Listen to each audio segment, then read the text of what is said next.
कालकाजी भी सुधार कैंप के सामने वाली, बराबर वाली, अंदर वाली सारी की सारी सड़कें प्रियंका गांधी के गाल जैसे जरूर बना देंगे। बीजेपी नेता रमेश बिधूड़ी के इस बयान पर दिल्ली में बवाल मचा हुआ है।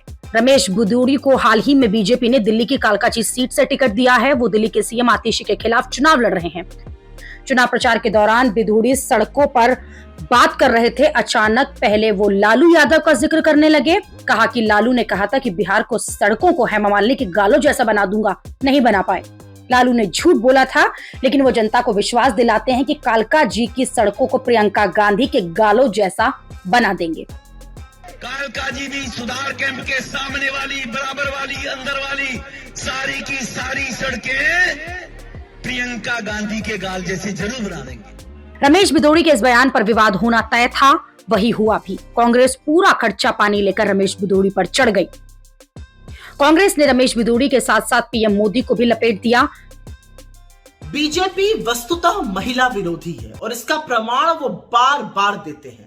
बीजेपी के पूर्व सांसद और अब कालकाजी दिल्ली में उनके विधायक उम्मीदवार रमेश बिधूड़ी जी का प्रियंका गांधी जी के संदर्भ में दिया हुआ बयान न सिर्फ शर्मनाक है, पर उनकी असली कुत्सित महिला विरोधी मानसिकता को दिखाता है। जिस आदमी ने सदन में खड़े होकर अपने साथी सांसद को गंदी गंदी गालियां दी हो और उसकी कोई सजा, उसका कोई खामियाजा ना भुगता हो, उससे क्या ही उम्मीद की जा सकती है।